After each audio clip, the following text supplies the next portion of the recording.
Good morning, everyone. Welcome back to Humans of the World. My name is Đức Anh, and in today's episode, I would like to take you guys to a different topic, which is about a new book I have just finished. Its title is What Makes a Good Life? Such an interesting question, right?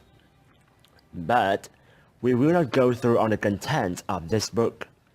I just want to prioritize on chapter number 10, Gratitude and Happiness.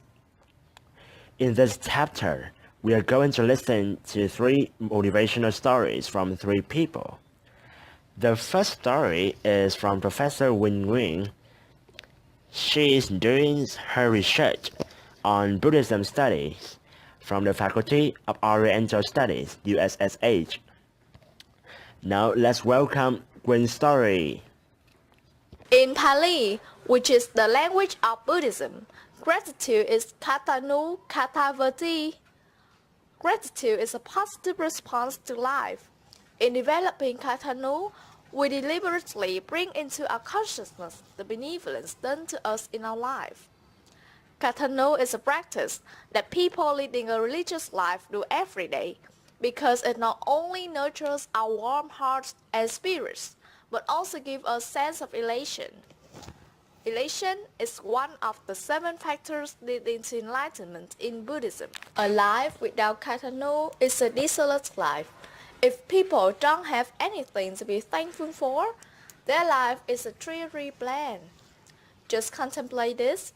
If life were just a continuous complaint and mourn about the injustice and unfairness we have received, and we don't remember any graciousness ever done to us, and all we do is remember the malevolence, that's called expression. Practicing katanu is not difficult. I believe that our survival on earth is a miracle.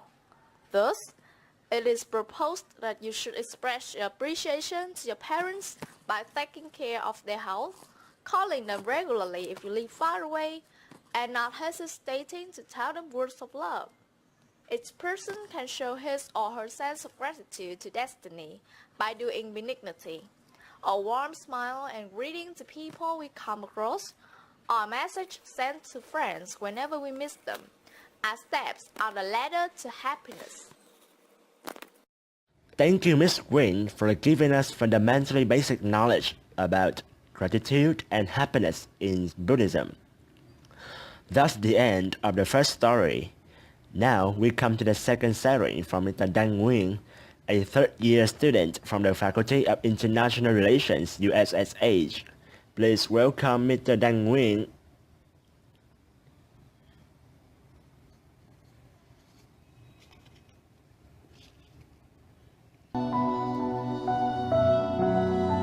I was born with a silver spoon in my mouth, being the only child in my family. A big bully in school, a rebellious boy who didn't suffer his seat to the disabled on the bus.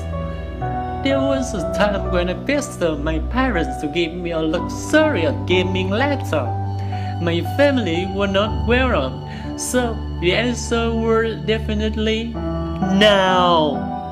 I didn't touch any food on that day, just closed my door and cried out loud. And finally, my parents had to yield to my desire. But suddenly, I got hospitalized after a traffic accident. When I came to, I saw my mother's eye looking at me worryingly. I cried out loud again. I turned over a new leaf after this occasion. I cherish every moment I'm living. I study harder, not for the sake of myself, but for my family and those who are in need. I count myself fortunate because I can breathe. I have my eyes to see every colors of life. I have my hands to do everything I want. I have a family. I have my friends, my teachers, who are always ready to give me a listening ear, a warm shoulder, and a helping hand. And if there's one thing that can't be changed on the road to happiness, it must be gratefulness.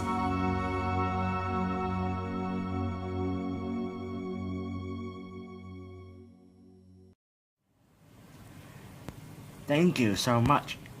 Mr. Dang has shared such an inspirational stories of himself. It would go without saying that his story would motivate lots of people to contemplate about the value of gratitude and happiness in their life. Last but not least, Mrs. Tan Hui is a successful social activist, well renowned for her great contribution in our society, will share with us her perspective on reciprocation in her life. Please welcome Mrs. Tan Hui. I help people with my inner kindness and warmth for assisting people who are in need, so there is no necessity for repaying me financially. However, I would feel annoyed if people show indifference to my ministration. They act that way means that they take me for granted and for giving them a hand whenever they need. It would come to me as discomfort if people keep taking advantage of me like that and leave no reciprocation. Those who treat me ungratefully, perhaps from my point of view, are affected by a less educative environment or have no experience yet in leading a not only responsible but also spiritually meaningful life. Although I often feel uncomfortable to those who are ungracious, I think it is necessary for me to help them rectify their ideology of treating people. Maybe I would talk to them seriously and center on how they could change themselves into a more thankful person and leave happiness to others, I guess, through just very little actions, and there are many ways to do that. And does my gratefulness bring me a good life? Yes. Thanks to my gratitude, I have gotten well with lots of people and maintained very good relationships, which assists me a lot in developing my career. Also, thanks to it, I feel fulfilled in my life and become a good example for my children to follow and live a better life. There's one more thing I want to say.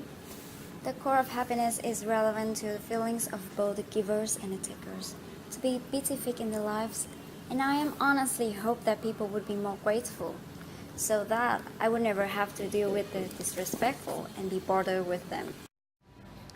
From the bottom of my heart, thank you so much to the aforementioned 3 stories from Mr. Dang Nguyen, Ms. Quỳnh Nguyễn, and Ms. Thuy Nguyễn for help we can acknowledge the critical role that gratitude and happiness play in our life.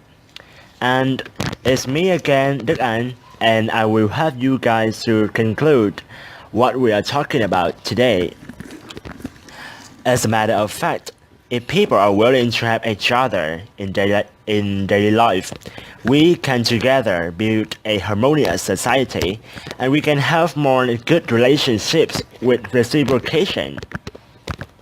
Additionally, the stories also give us some simple and faithful ways to express our gratitude to people surrounding.